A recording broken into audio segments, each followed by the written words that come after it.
국민의힘의 새 대표를 뽑는 전당대회가 하루 앞으로 다가왔습니다. 역대 최고 투표율을 기록하고 있는 가운데 오늘 투표는 마감되는데요. 후보들의 막판 경쟁 치열한 상황입니다. 한편 민주당은 비명계 중심으로 이재명 대표의 사퇴론이 공개적으로 거론되면서 계파 갈등이 커지는 모양새입니다. 여러 가지 정치권 이슈들 짚어보겠습니다. 이창근 전 여의도연구원 부원장, 박진영 민주연구원 부원장 나오셨습니다. 어서 오시죠. 네, 안녕하세요. 네, 국민의힘 전당대회 투표 오늘 오후 6시에 마감됩니다. 이미 벌써부터 국민의힘 역대 전당대회 중 가장 높은 투표율을 기록하고 있는 상황인데 최종 투표율은 어느 정도로 나올까요? 글쎄요. 지금 어제까지 이제 53%대 보였는데요. 네. 이제 과거 흐름을 봤을 때는 마지막 날 투표율은 한 3, 4% 정도에 머무는 것이 이제 통상적입니다. 그걸 반영했을 때는 이제 오늘 이제 마지막 투표율이 50%대 후반. 많아야 이제 50%대 후반이고 아니면은 한 50%대 중반. 그 정도 선에서 마무리되지 않을까 싶습니다. 네. 이렇게까지 높은 투표율의 배경이 무엇인지 또 이렇게 높게 되면 어떤 후보에게 유리하고 어떤 후보에게 불리한지 여러 가지 해석들이 나오고 있습니다. 좀 분석을 해보자면요. 저는 뭐 투표율이 낮든 높든 김기현 후보가 되는 데는 뭐 아무 지장이 없을 것이다. 이렇게 예측을 하는데요. 투표율의 높음이 긍정적 현상인지 부정적 현상인지 좀 애매한 것 같아요. 아, 네. 뭐 예를 들어서 이제 김기현 후보의 땅 투기 의혹이 생겼지 않습니까? 그것에 대해서 김기현 후보를 지지하는 표가 결집했다. 그러면은 문제가 있으면 거기에 대해서 비판을 해야 되는데 그것을 감싸려고 하는 경향이 당내에 있다. 이게 과연 좋은 것인가? 이런 생각이 들고요. 또 한편으로 보면 이제 뭐 천하람 후보라든가 황교안 후보가 나름 선전하고 있지 않습니까? 이분들의 지지하는 표에 의해서 투표율이 높아졌다. 그러면은 또 뭐 긍정적인 측면이 있겠죠. 그러나 저는 전반적으로 이 전당대회 출발이 윤석열 대통령의 의중이 애초에 실려가지고 이준석 대표가 아웃되고 나경원 전 의원이 출마하지 못하고 그런 상황이었기 때문에 김기현 후보가 되는 데는 별 의미가 없다. 그렇게 좀 평가절하하고 싶습니다. 네, 어차피 결과는 김기현 후보다 하셨는데 그러면 결선 투표는 어떻게 전망하세요? 그거는 제가 내부자가 아니라서 잘 모르겠습니다만은 네. 두 가지 측면이 있는 것 같아요. 앞에서도 말씀드린 것처럼 이 천하람 후보가 가지고 있는 청년 세대의 지지가 늘어나서 천하람 후보가 포션을 많이 먹었다. 그러면은 결선 투표 갈 가능성도 있다. 또 한편으로는 황교안 후보가 김기현 후보가 겹치는 보수표를 많이 뺏어왔다. 그러면 역시 결선 투표 갈 가능성이 있다. 이렇게 보여지고요. 초반에 2강을 형성했던 안철수 후보는 상당히 좀 떨어져가지고 겨우 2위하는 수준이 되지 않을까 뭐 그렇게 예측이 됩니다. 네, 그러면 내부자인 전망을 좀 자세하게 들어보도록 하겠습니다. 네, 이번 전당대회가 이제 결국은 컨벤션 효과는 확실히 있었던 것 같습니다. 네. 그래 결과가 이제 투표율로 반영이 됐는데요. 사실 지난 대선과 지방선거를 거치면서 저희 당의 책임당원 숫자가 한 30만 명 급증했습니다. 그 얘기는 선거 과정을 거치면서 경선이라는 제도가 있었지 않겠습니까? 그 과정에서 이제 많은 후보군들이 자신들의 어떤 지지자들, 그런 사람들, 일반 국민들, 그리고 잠재적인 우리 당을 지지하는 사람들, 이런 분들을 저희 책임당원으로 끌어들였고요.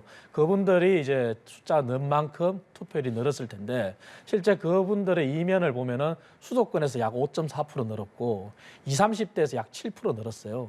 그 결과가 정치권에 대해서 보다 더 관심을 가지는 결과. 그 얘기는 반대로 말하면 사실 민주당이 이재명 방탄 국회로 올인하고 있는 이 상황에서 실망했단 말이죠. 그 결과가 새로이 등장하는 국민의힘 지도부에 대한 결과가 우리 책임 당원들이지만 늘어난 수도권과 젊은 층을 대변해서 투표를 기기를 했고요. 그리고 당원들은 가장 싸우는 걸 싫어합니다. 싫어하는 결과가 이번에 아마 개표하면 그 결과가 나올 거라고 믿는데요. 민주당이 그토록 지난 대선 때부터 물고 늘어졌던 땅 투기, 울산 땅 투기, 그 근거 없는 사실을 이번에 나머지 세 후보들도 들고 나왔죠. 그게 아마 투표율과 득표율로 기결될 거라고 보고요. 그리고 이 투표율에 의해서 개표 결과가 이제 내부자 입장에서 봤을 때는 과연 결선 투표로 가느냐 안 가느냐가 초미의 관심사지 않습니까? 저는 아마 흐름상 네. 이 땅 투기와 같은 그런 네거티브가 전개됐고 그리고 아까 말씀드린 그런 30만 명이 급증한 것이 시도 지방선거 그다음에 대선을 거치면서 책임당원이 늘어난 것이 결국은 조직표로 봐야 됩니다. 그 결과가 만약에 네거티브를 싫어하는 책임당원들의 바람이 반영이 됐다면은 김기현 후보로 쏠렸을 것이고요. 그 결과가 아니라 이제 오히려 아까 말씀드린 수도권과 20, 30대의 젊은 층의 늘어난 책임당원이 그 열망이 천하람 후보 쪽으로 쏠렸다면은 아마 결선 투표로 갈 것이고 이렇게 구분할 수 있는데 제 판단은 개인적인 견해는 아무래도 네거티브에 대한 반감이 더 쏠림 현상이 나지 않았을까. 그렇다면은 아마 김기현 후보가 단연 그냥 과반을 넘어서서 결선이 없이 끝날 수도 있겠다. 그런 생각도 봅니다. 결선 없이 끝날 수도 있겠다라는 전망을 내셨는데 뭐 박진영 연구원 부원장께서는 어찌됐든 확신할 수는 없다는 입장을 내비쳐 주시긴 했습니다만 사실 워낙 전당대회 초반에는 김기현, 안철수 후보가 양강 구도를 형성했었는데 이제는 천하람 후보 그리고 황교안 후보까지 만약 결선 투표에 올라갈 수도 있지 않을까라는 전망이 조금씩 나오고 있는 상황에서 어느 후보가 좀 가장 가능성이 크다고 보세요? 그래도 뭐 저기 썩어도 준치라고 안철수 후보가 올라가겠습니까? 뭐 그런 생각이 들고요. 우리 저기 부원장님 은근히 그 김기현 후보가 자꾸 디펜스 하시는 것 같다는 그런 느낌이 드는데 땅 투기에 대해 디펜스한 겁니다. 아니 그러게 땅 투기 의혹은 이제 사실은 양희원 의원이 한 번 제기한 거고 이걸 이제 증폭시킨 것은 우리 목소리 좋은 황교안 후보가 증폭시킨 거죠. 이제 그렇게 좀 봐주시면 그게 정확하다는 생각이 들고요. 네. 제가 보기에는 그냥 김기현 후보가 되는 데는 별 문제가 없을 것 같다라는 생각이 듭니다. 그리고 이제 부원장님 하나 제가 좀 말씀드리겠습니다. 이게 당 이야기 할 때는 저희 당이라고 안 해도 돼요. 우리 당이라고 해도 돼요. 그게 포괄적 집합병사이기 때문에 알겠습니다. 당은 그냥 우리 당인 겁니다. 네. 어찌됐든 전당대회 전망 김기현 후보로 좀 기울지 않았나라는 말씀을 계속 해주고 계신 것 같은데 사실 워낙 치열하게 레이스가 이루어지다 보니 또 여러 가지 의혹들도 나오고 후보들 간 좀 치열한 신경전도 이어졌습니다. 잠깐 두 분이 짚어주셨다시피 김기현 후보의 부동산 의혹도 있지만 이제는 좀 안철수 후보가 들고 나온 게 대통령실과의 좀 갈등이 이어지는 것 같더라고요. 어떻게 된 일입니까? 사실 이제 안철수 후보가 이제 기자회견까지 자청하면서 대통령실의 행정관이 전당대회에 개입을 했다. 그게 핵심의 요지 아니겠습니까? 하지만 대통령실에서 발표를 했어요. 국정 홍보에 관련된 사안이었다는 게 공식 입장이고요. 그리고 안철수 후보가 얘기하는 것처럼 만약에 그 이상의 어떠한 일탈이 있었다면은 그것은 대통령실의 행정관의 개인 일탈로 봅니다. 왜냐하면은 사실 전당대회와 당무와 관련이 깊은 부서는 대통령실의 정무수석실입니다. 하지만 이번에 안철수 후보가 공개한 그 행정관이 소속된 기관은 이제 시민사회수석실에 있는 비서관실이거든요. 그렇기 때문에 사실 당무에 직접적으로 연관도 없고 공식적으로 연결고리도 없는 직무에 있는 사안에 불과합니다. 그렇기 때문에 저는 대통령실에서 공개한 것처럼 이거는 개인의 일탈로 봐야지 대통령실에서 조직적으로 뭐 개입하고 이런 정도까지 가는 게 아니다. 그렇게 보고 싶고요. 그리고 안철수 후보께서 지속적으로 이 선거 과정에 대해서 불만이 많으시고 그리고 또 불공정하다 이렇게 얘기하시는데 그러면은 이런 것도 반문을 해야 돼요. 예를 들어 안철수 후보도 모든 선거운동 기간 중에 이제 선거 유권자들한테 문자 메시지든 전화 홍보든 하지 않습니까? 그 타 후보들도 다 하지 않습니까? 그렇다면 그러한 선거운동 하나하나 따지고 들어가 본다면은 그것은 아까 박 부위원장님 말씀하신 지금 우리 당 그리고 민주당까지 다 포함해서 모두가 다 처해 있는 그러한 어떤 당내 선거의 한계점일 수도 있고 취약점일 수도 있고 그러한 상황이에요. 그래서 그러한 부분들을 너무 불공정하다. 그래서 또 대통령까지 개입해서 대통령실까지 끌고 들어와서 또 확전해서 확산시키는 것은 사실 바람직하지 않다. 그렇게 보는 게 제 견해입니다. 네, 처음에 안철수 후보가 이 문제를 제기할 때 대통령실 인사들이 들어가 있던 단톡방에서 특정 후보를 지지하는 모습을 좀 비판하면서 대통령실까지 좀 이어서 비판의 목소리가 갔었는데 일단 부원장께서는 대통령실과는 별개로 한 개인의 일탈 정도다라고 짚어주셨습니다만 다른 후보들까지 좀 공세를 이어가는 모습이거든요. 수사해봐야 알죠. 수사 안 하고 어떻게 하겠습니까? 윤석열 대통령 뭐 검찰총장 시절에 문재인 정부 청와대까지 수사했습니다. 왜 수사 안 하세요? 수사해야 된다는 생각이 들고요. 김기현 후보가 굉장히 안일한 표현을 쓰셨는데 공무원도 정치적 의견을 가진다. 안 됩니다. 전당대회 가진 공무원의 정치적 중립 의무 위반이라는 공무원법 위반입니다. 그래서 상당히 좀 문제가 되는 사안이고요. 사실 이게 말씀하신 것처럼 윤석열 대통령이 대놓고 전당대회에 개입했잖아요. 그러다 보니까 별 특별한 사안이 아닌 것처럼 이렇게 보여지지만은 공직사회에 혼란을 가져올 수 있는 엄청난 큰 사건입니다. 좀 그런 측면에서 저는 수사가 있어야 된다는 생각이 들고요. 그럼에도 불구하고 안철수 후보는 역시 뭐 안철수 후보가 그렇지 이런 느낌이 드는 게 이걸 왜 김기현 후보를 사퇴하라고 합니까? 이건 대통령실 문제예요. 비서실장 사퇴하라. 대통령 책임져라. 그런 이야기를 해야 되는 겁니다. 대통령 보고는 한마디도 못하면서 김기현 후보 보고 사퇴하라 이야기하는데 앞뒤가 전혀 안 맞는 겁니다. 김기현 후보가 대통령실에다가 단톡방 만들어서 자기 지지하는 글 올려달라고 뭐 요청했겠어요, 설마? 그럴 리는 없다고 봅니다. 제가 보기에는 대통령실에 이게 조직적인지 아니면 개별적인 일인지는 모르겠습니다만은 일부 정치권에서 온 사람들의 오버거나 아니면은 김기현 후보가 제대로 못하니까 답답해서 이런 행동을 했겠죠. 이게 사실은 정치 당에 대한 그 당무 개입의 시작이 될 수 있습니다. 과거에 박근혜 대통령도 공천에 개입함으로 인해 가지고 거기에 대해서 재판을 받아 가지고 선고를 받았습니다. 유죄를 받았습니다. 그게 있다면 제가 봤을 때는 안철수 후보나 다른 후보들은 김기현 후보를 공격할 것이 아니라 대통령실을 직접 비판하고 대통령실이 수사를 받도록 하는 그런 조치를 요구하는 것이 맞다. 그런 생각이 듭니다. 근데 안철수 후보가 이렇게 비판의 목소리를 내면서도 윤석열 대통령은 아마 모르고 있었을 것이다 이런 입장을 밝혔거든요. 그러니까 비겁한 거죠. 솔직히 말씀드리면. 그렇기 때문에 2등도 제대로 못하는 상황에 내몰린 겁니다. 전당대회라는 것이 물론 나중에는 뭐 또 통합도 필요합니다만은 대척점에 있을 때는 상대와 정확하게 싸워야 되잖아요. 이 싸움을 회피한 사람이 무슨 지도자로서의 자격이 있겠습니까? 네, 박진영 부원장님이 잠깐 말씀해 주셨다시피 수사 얘기까지 나올 정도로 좀 이 파장이 이어지는 모습인데 이게 또 다른 변수로 작용할 수도 있을까요? 이게 아까 말씀드린 제가 이제 한계라는 표현을 썼지 않습니까? 뭐냐면은 공무원, 별정직 공무원도 공무원은 맞습니다. 하지만 우리나라 공직선거법에 보면은 공무원의 정치 중립 의무는 있어요. 하지만 아까 말씀드린 대로 이 전당대회는 사실 당내 선거입니다. 그래서 당내에서 선거관리위원회가 꾸려지고 당내에서 선거운동을 할 수 있는 자, 선거운동을 할 수 없는 자 규정을 하고 있고 선거운동을 할 수 있는 자도 어떠한 방식의 선거운동을 해야 되는지 그리고 선거운동을 할 수 없는 자도 어떠한 방식의 선거운동을 해야 되는지 그런 규정이 있습니다. 그리고 만약에 이 당내 선거운동이라 하더라도 이것을 우리가 중앙선거관리위원회에 100% 위탁했다면은 그때는 공직선거법상의 모든 것을 적용을 받습니다. 하지만 이번에는 모든 걸 위탁한 게 아니거든요.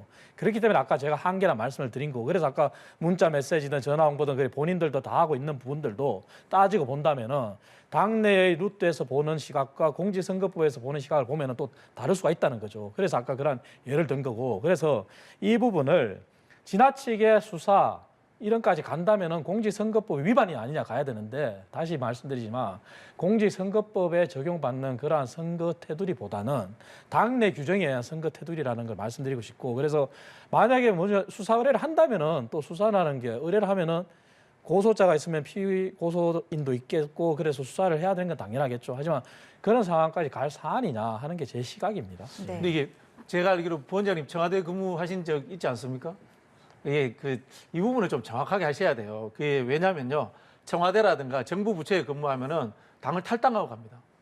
탈당하고 가는 제대로 공무원인 거예요. 그렇기 때문에 이게 개입하면 안 되는 겁니다. 별정직 공무원이라 그랬습니다. 아니, 별정직 공무원도 그렇고요. 이제 차이가 있는 게 예를 들면 국회에 있습니다. 국회 공무원들을 또 들어갑니다. 정당에서. 그럴 때는 당적을 탈당하지 않습니다.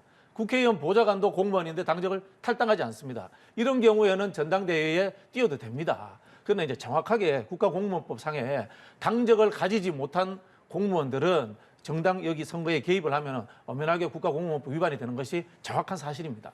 네, 그래서 제가 공무원들의 정치 중립이 공직선거법에 있다는 말씀을 드린 거고 그래서 이것은 개인의 일탈로 저는 본다는 게 제 시각인 거고 하지만 그거와 당내 선거의 룰은 공직선거법의 적용을 받지 않는 당내 자체의 룰이라는 걸 말씀드리는 겁니다. 그 부분도 제가 다시 말씀드리자면은 정당법과 선거법에 있어 가지고 준용되어서 대부분에 적용을 합니다. 헌법 8조 2항에 정당은 민주적으로 운영돼야 된다는 규정이 있기 때문에 그 규정에 의해서 정치관계법이 만들어지기 때문에 제가 원장님이 그 부분은 조금 잘 이해를 못하고 서로 계신 것 견해 같아요. 차이인데요. 저희가 당내 규정이 있는 이유도 그런 이유에 있는 겁니다. 아니 견해 차이가 아니고 법률 해석입니다. 아니요. 법률 해석입니다. 우리가 의뢰를 하지 않았다니까요. 중앙선관위. 그렇지 예. 않더라도 상위법에 준용되게 돼서 그건 한번 확인해 보십시오. 네, 참 전당대회 마지막까지 이렇게 좀 치열한 공방이 이어지는 것 같습니다. 오늘 오후 6시에 투표가 마감이 되고요. 내일 결과가 발표되는데 만약에 한 후보가 과반을 획득하지 못할 경우 오는 9일에 토론회를 거친 이후 12일에 발표가 나게 됩니다.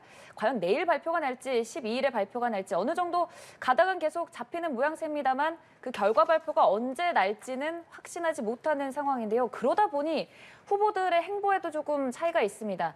김기현 후보는 나경원 전 의원과 계속해서 좀 연대 가능성을 시사하는 듯한 행보 계속 보이고 있고요. 안철수 후보, 천하람 후보, 황교안 후보는 내가 결선 투표 안에 들겠다라는 목소리 좀 내는 상황인데 후보들의 행보는 어떻게 평가하세요?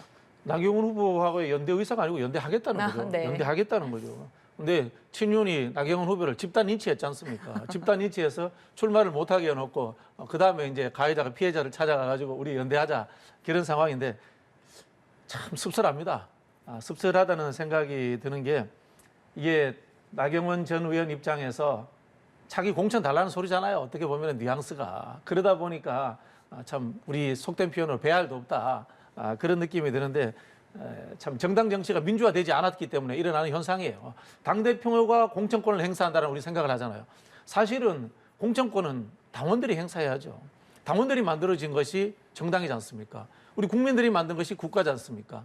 그렇게 생각한다면 이 상황 자체가 한국 정당 민주주의의 현실이다라는 측면에서 굉장히 씁쓸합니다. 네. 네, 다른 후보들의 행보는 또 어떻게 보세요? 다른 후보들은 기대는 하고 있다고 생각이 드는데 기대는 안망입니다. 네, 4인 4각구도 펼치고 있는데 어떻게 바라보시나요? 아유, 린치란 말은 좀 심한 말씀이신 것 같고요. 나경원 당시 후보도 사퇴를 하면서 이제 당의 또 정부의 성공을 위해서 힘을 보태겠다 말씀하셨지 않습니까? 그 일환으로 봐주시면 좋겠고요. 그리고 김기현 후보와의 연대는 이번만이 아니라 그전에도 공동으로 이제 대구에서 그 행보를 보였고 거기에 대한 경계를 이제 타 후보들이 지나치게 하는 것 같은데요. 공천까지 얘기가 나왔는데 사실은 공천까지는 얘기가 멉니다. 아직까지 1년이라는 시간이 남은 거고 그렇다면 민주당도 그 공천권 때문에 지난번에 비명계 의원들이 반대표를 던졌다. 이재명 후보 대표에 대한 반대표를 던졌다. 그런 말씀도 하시고 하셨는데 과연 민주당도 공천권 때문에 만약에 그렇게 당내 구도가 반명, 친명으로 구분된다면은 그것 또한 굉장히 정치권의 슬픈 현실이지 않겠습니까? 그래서 네. 저는 공천까지 너무 나간 얘기고 지금은 있는 모습대로 봤으면 좋겠다. 그 얘기는 윤 정부의 성공과 국민의힘의 성공을 위해서 힘을 합치는 단계다. 그런 관계로 봐주셨으면 알겠습니다. 좋겠습니다. 예. 과연 당원들은 어떤 선택을 할지 일단 당장 내일 좀 가닥이 잡힐 것으로 보이고요. 이제 민주당 상황도 짚어보도록 하겠습니다.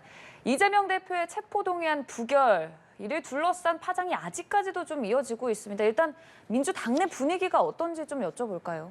생각보다 크게 심각하게 생각하지 않고 있어요. 네. 네, 왜냐면요. 몇 명 안 돼요. 이재명 대표 사퇴 주장하는 사람은 한 5명도 채 안 돼요, 사실은. 나머지 그러면은 비명 또는 반명이라고 하는 분들은 어떤가 그냥 관망하고 있는 거예요. 관망하고 있는 그런 숫자가 제가 보기에는 한 20-30명 정도 되는 걸로 네. 이렇게 보여지는데 우리 부원장님 정치 너무 좋게 보시는데 저도 이제 이 실무자부터 해서 정치권 생활 한 4-5년 가까이 해봤는데 이준석 대표 그 이야기에 저는 전적으로 찬성해요. 선당무사하는 국회의원 단 한 명도 본 적이 없습니다. 단 한 명도 본 적이 없습니다. 당이 망하든 말든 나는 공천 받아야 되겠다는 게 대부분의 저는 국회의원의 생각이다. 그런 생각이 들고요. 지금 국민의힘에서도 윤석열 정부에 대해서 수많은 비판들이 나오는데 아무도 쓴소리 안 하잖아요. 그게 총선 공천 때문에. 아마 총선 공천 끝나고 나면은 그때 가서는 또 이제 쓴소리 나올 겁니다. 똑같은 이야기입니다.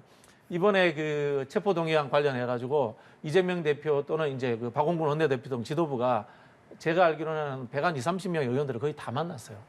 다 만났는데 의원들이 원하는 답을 안 해준 거야. 의원들이 원하는 답이 뭐 있습니까? 당이 단합해서 잘 가고 공천까지 원만하게 갑시다 정도까지 이야기해야 될 거 아니에요. 제가 짐작한 데는 그런 이야기가 없었던 것 같아요. 그런 이야기가 왜 없었을까요? 할 수 없죠. 할 수 없고 공당이라는 것이 앞에서도 말씀드린 것처럼 제도적으로 당원들에 의해서 경선에 의해서 이루어져야 되잖아요. 아마 퍼센테이지가 어느 정도 되는지 모르겠지만 국민의힘보다도 민주당이 그 퍼센테이지가 훨씬 많을 겁니다. 민주당은 전략공천이 20%, 나머지 80%는 경선하게 돼 있는데요. 전략공천이 거의 없어지면서 대부분 다 당원 경선이에요. 당원 경선인 상황에서 대표가 특정인을 만나가지고 아이고 공천 걱정하지 마십시오. 이거 하면은 당원권 침해예요. 민주당 내 분위기를 봤을 때 실제로 뭐 사퇴까지 강하게 주장하는 사람은 5-6명 정도 소수에 불과하고 한 20명에서 30명 정도 관망하는 심리 좀 있다고 하셨습니다. 그러면 이 관망하는 사람들의 마음은 뭘까요? 지켜본다는 거죠. 지켜보는 게 뭘 지켜보냐면요. 의원들에 대한 평가, 그다음에 공천 룰은 어떻게 될 것인가. 결국 공천이다. 그리고 또 이재명 대표가 가지고 있는 당원 내 포션은 어느 정도가 되는가. 그다음에 또 이재명 대표의 대선 후보로서의 지지율은 어느 정도 되는가. 이런 것들을 보고 있는 거죠. 이재명 대표가 대표직을 내려놓는다고 해가지고 이재명 대표를 지지했던 당원들이 없어질까요? 지금 민주당 당원의 한 80% 정도가 이재명 대표의 지지자들입니다. 자, 이 사람들이 나서가지고 이재명 대표를 몰아냈다고 칩시다. 그럼 이분들은 또 오히려 역으로 응징 투표를 할 가능성도 있지 않을까요? 당내 경선에서. 그렇다면 그 사람들 눈치도 보는 겁니다. 그래서 자꾸 이재명 대표 사법 리스크 운운하면서 한쪽에서는 열성 당원들을 자제시켜라라고 하면서 이중적인 이야기들을 하고 있는 거예요. 자, 민주당 내 자세한 분위기를 좀 들어봤는데 그럼 바깥에서 보는 시각도 좀 들어볼까요? 사실 저는 이제 우리 박 부원장님께서 너무 민주당을 디스하는 얘기를 하신 것 같은데요. 이재명 대표가 사실은 사퇴하는 게 바람직하죠. 왜냐하면은 우리가 며칠 전에 봤지 않습니까? 당무를 하루 종일 소화를 못하면서 선거법 재판을 치렀습니다. 근데 민주당 내부에 몇몇 안 된다, 사퇴를 하는 사람이 몇 명 안 된다 이런 표현은 너무 지나친 낙관론일 수도 있고 또 내부에 오히려 반어적인 디스일 수도 있는데 지난번 표로 봤지 않습니까? 이재명 대표의 반기를 든 표가 스스로도 내부에서 터져나온 얘기가 37표다. 그 이상일 수도 있다. 그런 얘기를 하지 않습니까? 그 얘기는 민주당의 건전한 발전 그리고 현재 처한 위기를 걱정하는 목소리가 있다는 게 자명한 사실이죠. 하지만 이재명 대표는 저는 사퇴할 거라고 보지 않습니다. 왜? 본인이 사퇴하지 않기 위해서 지금까지 모든 것을 일궈왔지 않습니까? 당헌 개정도 했고 그다음에 국회의원 출마도 했고 당대표 출마도 했고 그리고 지금도 본인은 무죄라고 주장하고 정치 탄압이라고 주장하지 않습니까? 하지만 결과가 어떻습니까? 결과는 당의 지지율 하락으로 떨어지고 있고 그래 당내에는 내용이 거듭되고 있고 그리고 지지자들은 이탈하고 있고 소위 말하는 개딸들 강성 세력만 존재하지 않습니까? 그것이 이재명 대표가 아무리 페이스북에 한 줄로 이러지 마라 하더라도 그분들이 안 하겠습니까? 한단 말이죠. 그래서 지금 민주당의 내부 사정은 너무 나이브하게 봐서도 안 될 것이고 그리고 이재명 대표가 지금 버틴다고 해서 버틸 수 있는 시기가 언제까지 갈지도 저는 의문이고 그리고 이재명 대표의 대선 후보를 얘기하시는데 만약에 선거법으로 1심에서 물론 3심까지 간다고 봅니다. 저는 1심에서 벌금 100만 원 이상의 형만 받아도 이재명 대표는 다음 출마의 길이 없어집니다. 그리고 당장에 민주당은 지난 대선 때 보전받았던 약 430억 원을 다시 반환해야 되는 시기에 와요. 그러면 과연 민주당이 정당으로서 존재할 수 있을까요? 그렇기 때문에 내부의 그런 목소리가 오히려 건전한 목소리가 더 터져 나온다고 봐야죠.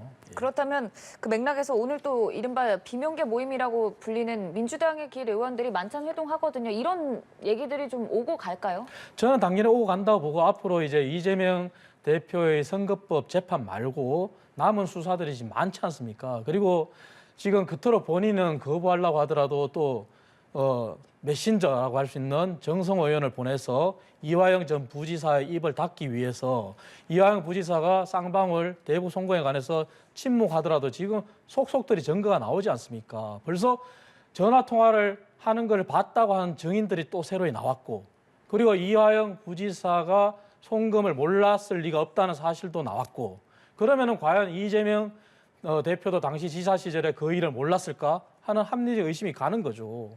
그렇기 때문에 쌍방울 대북 송금 그리고 앞으로 있을 백현동 그리고 정자동 그리고 또 다른 성남FC의 또 다른 증거들 그런 모든 것들이 나온다면은 더 이상 버틸 수 있을까요? 그렇기 때문에 이런 모든 것들이 이제는 비명계의 만찬회동뿐만 아니라 저는 이제 앞으로 국회도 3월 1일부터 열렸는데 지금 당장 방탄국회예요. 지금도 어느 의안 하나 통과되는 게 없고 논의되는 게 없지 않습니까?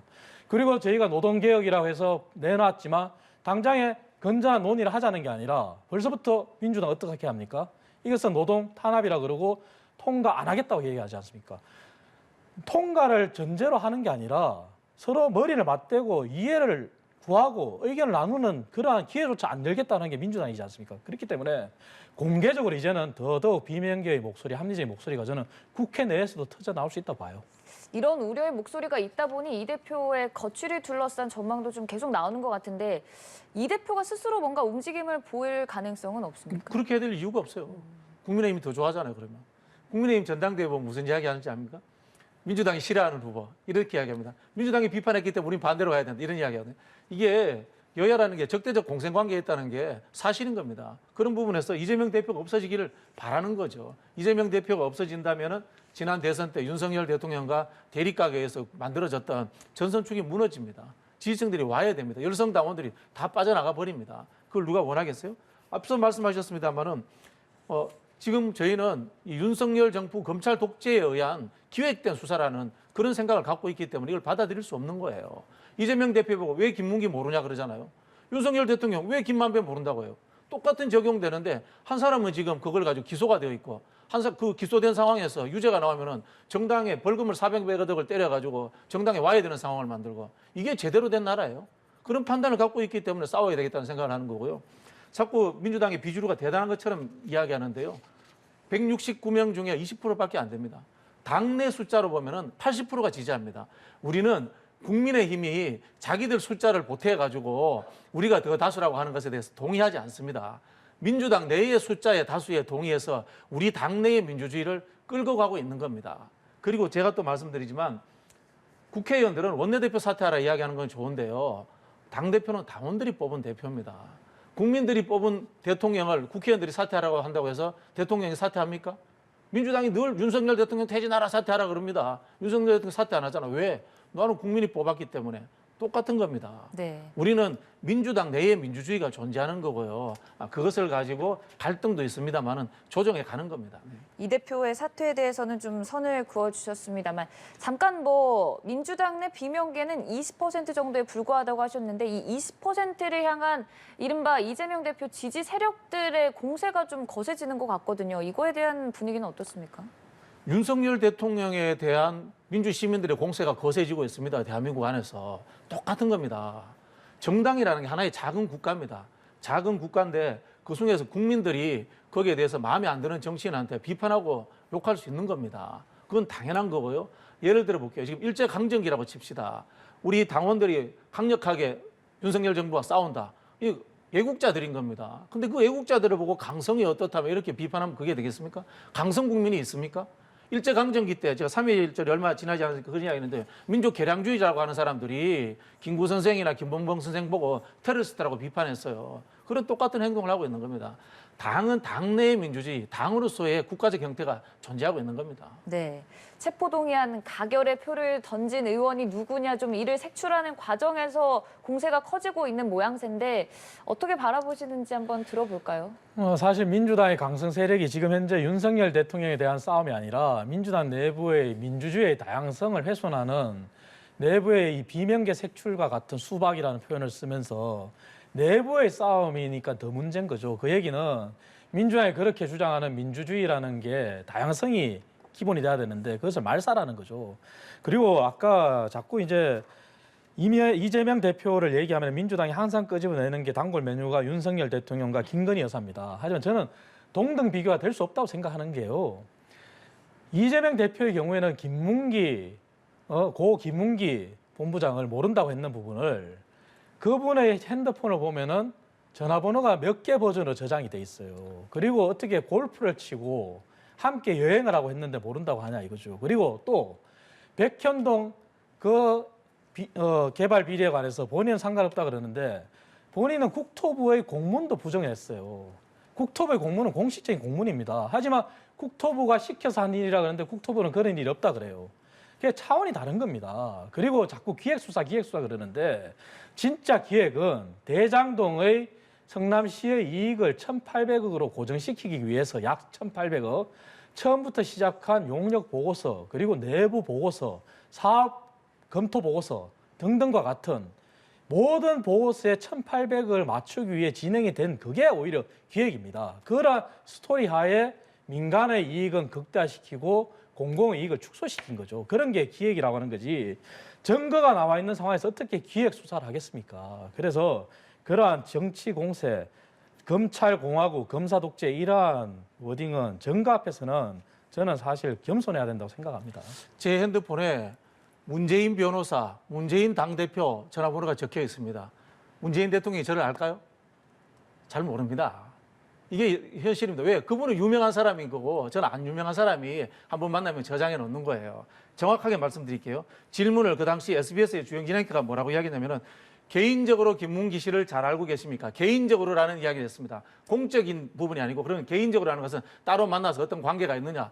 개인적으로는 잘 모르는데요. 그 이야기를 한 겁니다. 그리고 나중에 다른 토론에서 업무상은 만난 적이 있다라고 이런 이야기를 했습니다. 그런 부분으로서 정확하게 좀 말씀을 드리고 싶고요. 허위사실 공표라는 법적인 적용에 대해서 말씀을 드릴게요.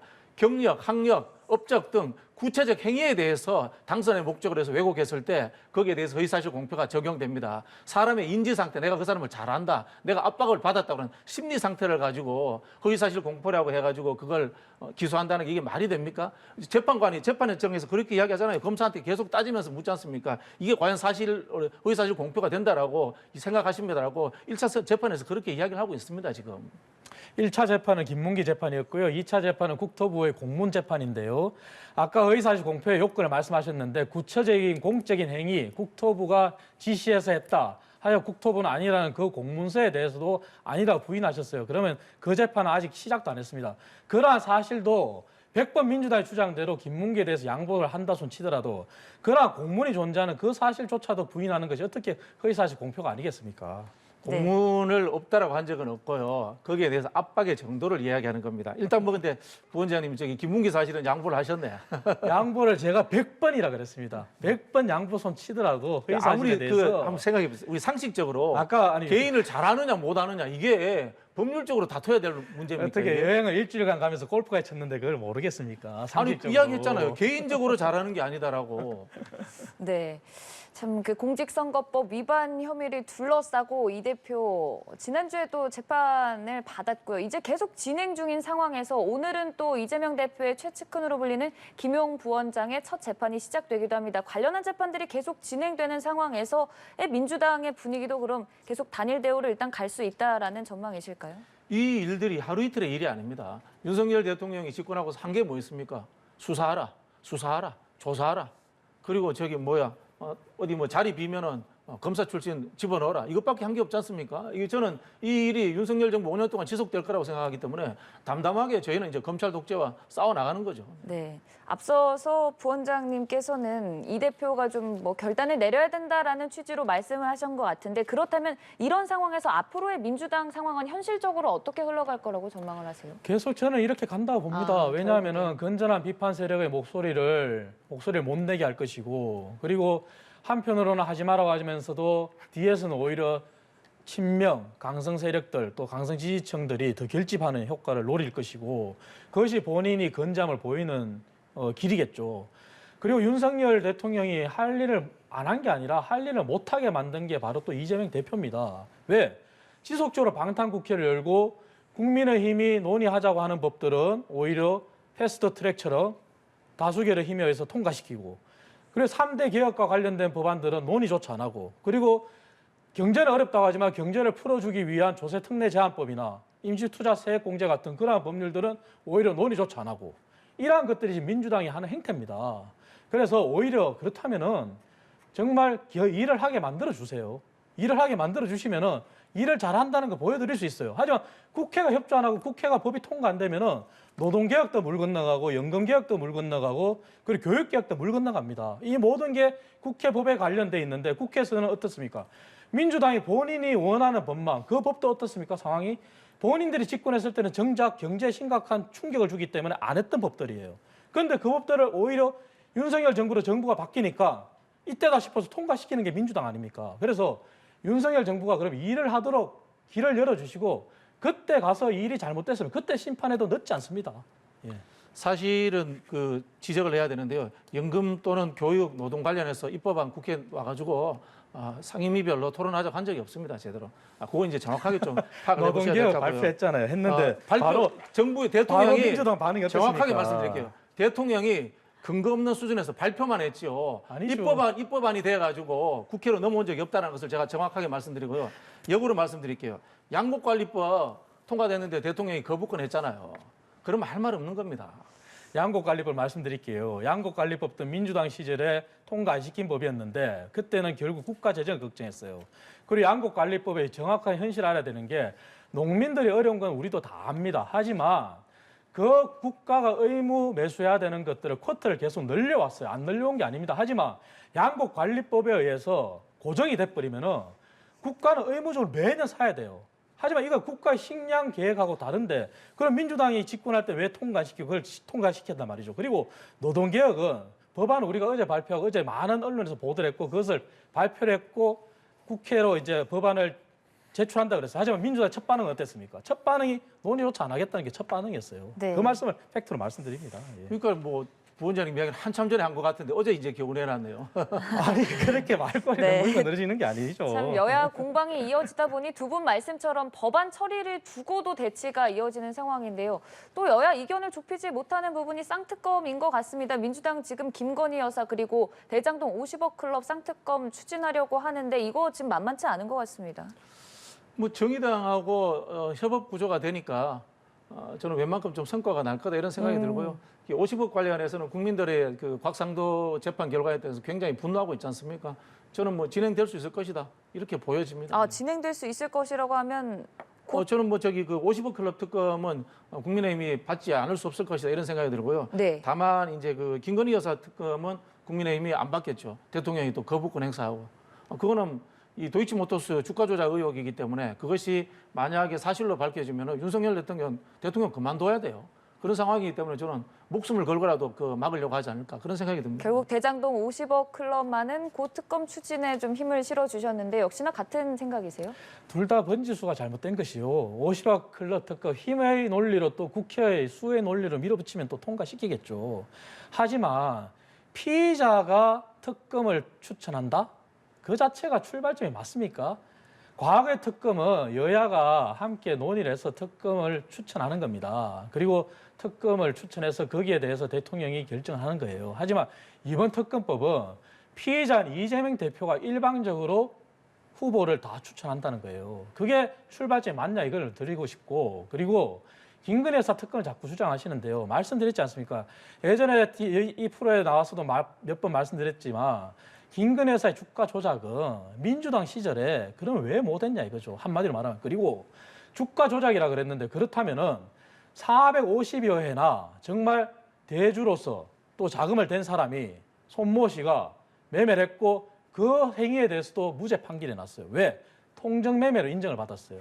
하여간 김건희 여사의 계좌는 차명으로 거래된 계좌 말고 민주당이 얘기하는 그러한 문자 메시지나 그런 게 있다고 주장하는 그조차도 얘기한다면은 주가 조작이라면 최고가에 팔아야 되는데 최고가에 팔질 않았어요. 그리고 주식 시장의 일반적인 룰은 우리 국민들 시청자분들 다 아시지만 아무리 1인 매매를 하더라도 정권사 직원이 매매 현황을 보고는 합니다. 그리고 1인 매매가 아니면은 사고 팔기 전에 미리 이 주식을 사도 될까요?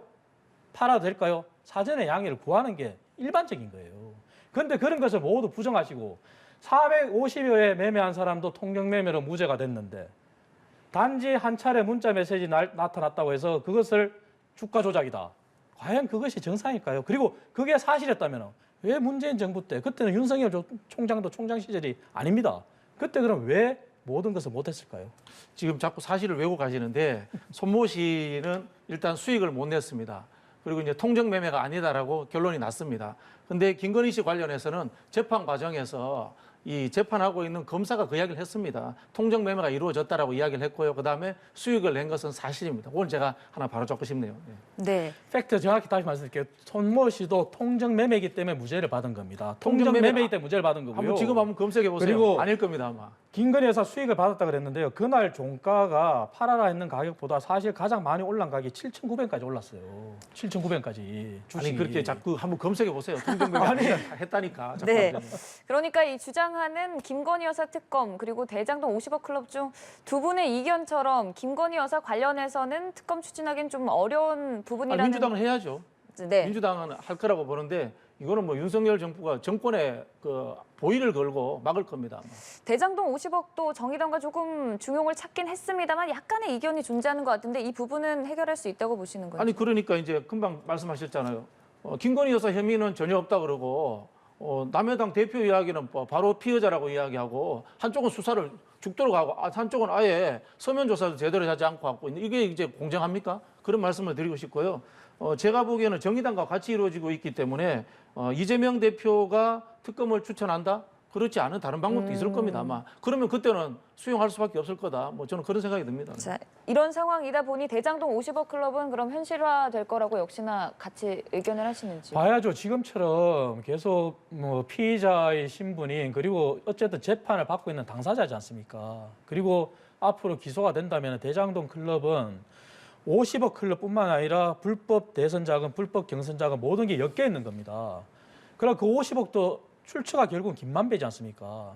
김만배와 이재명 모두가 다 이재명 형제들이라 보는 그 상황에 그 당사자가 추천하는 특검 그것이 과연 합리적이겠습니까? 그리고 김건희 여사를 자꾸 얘기하시는데 하나만 더 팩트를 말씀드리면 팩트 자체도 이제 서로 견해 틀린데 당초에 민주당 검사 시절에 그 시기에서도 당시에 김건희 여사를 소환할 필요가 없다. 소환할 증거를 못 찾겠다는 사실이 있었어요.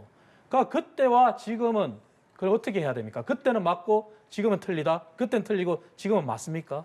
그래서 앞뒤가 안 맞는 걸 자꾸 말씀하시니까 이렇게 이견이 나는 겁니다. 네, 참 이견 좁히기 쉽지 않아 보입니다. 오늘 여러 가지 정치권 이슈들 이창근 전 여의도연구원 부원장, 박진영 민주연구원 부원장과 함께 저 얘기해봤습니다. 마지막 찾아봤는데요. 손모시 통정매매 아닌 걸로 나와 있네요. 네, 알겠습니다. 여기까지 말씀 듣도록 하겠습니다. 고맙습니다. 감사합니다.